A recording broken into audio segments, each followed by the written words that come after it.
व्यास प्रसादात् श्रुतवान् एतत् गुहाम् अहं परम् योगम योग ईश्वरात् कृष्णात् साक्षात् कथयता स्वयं। व्यास की कृपा से मैंने ये परम गुह बातें साक्षात योगेश्वर कृष्ण के मुख से अर्जुन के प्रति कही जाती हुई सुनी। व्यास संजय के गुरु थे और संजय स्वीकार करते हैं कि व्यास की कृपा से ही वे भगवान को समझ सके। इसका अर्थ ये हुआ कि गुरु के माध्यम से ही कृष्ण को समझना चाहिए, प्रत्यक्ष रूप से नहीं। गुरु स्वच्छ माध्यम है, यद्यपि अनुभव फिर भी प्रत्यक्ष ही होता है। गुरु परंपरा का यही रहस्य है। जब गुरु प्रामाणिक हो तो भगवत गीता का प्रत्यक्ष श्रवण किया जा सकता है, जैसा अर्जुन ने किया। संसार भर में अनेक योगी हैं, लेकिन कृष्ण योगेश्वर हैं। उन्होंने भगवत गीता में स्पष्ट उपदेश दिया है, मेरी शरण में आओ। जो ऐसा करता है वह सर्वोच्च योगी है।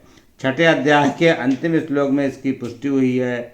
योगी नाम अपि सर्वेशाम। नारद कृष्ण के शिष्य हैं और व्यास के गुरु हैं। अतएव व्यास अर्जुन के ही समान प्रामाणिक हैं, क्योंकि वे गुरु परंपरा में आते हैं और संजय व्यासदेव के शिष्य हैं। अतएव व्यासदेव की कृपा से संजय की इंद्रियां विमल हो सकीं और वे कृष्ण का साक्षात दर्शन कर सके तथा उनकी वार्ता सुन सके। जो व्यक्ति कृष्ण का प्रत्यक्ष श्रवण करता है वह इस गुह ज्ञान को समझ सकता है। यदि वह गुरु परंपरा में नहीं होता तो वह कृष्ण की वार्ता नहीं सुन सकता। अतएव उसका ज्ञान सदैव अधूरा रहता है। विशेषतया जहाँ तक भगवत गीता समझने का प्रश्न है, भगवत गीता में योग की समस्त पद्धतियों का कर्म योग, ज्ञान योग तथा भक्ति योग का वर्णन हुआ है।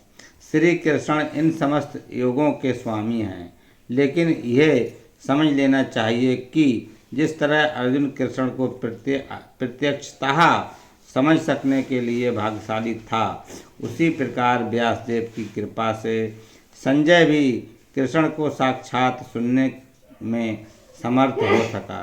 वस्तुतः कृष्ण से प्रत्यक्षतः सुनने एवं व्यास जैसे गुरु के माध्यम से प्रत्यक्ष सुनने में कोई अंतर नहीं है। गुरु भी व्यासदेव का प्रतिनिधि होता है।